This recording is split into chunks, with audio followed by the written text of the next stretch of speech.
flying my drone on a very windy day.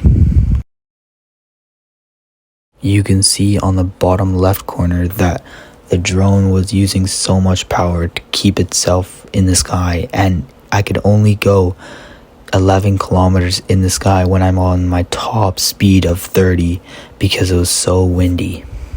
It is giving me notifications that I should return home or go lower, even though I'm 24 meters above the ground.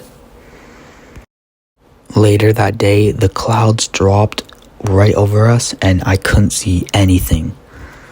But this is the sunset on a windy day. Subscribe if you like to see what I have to do on windy days.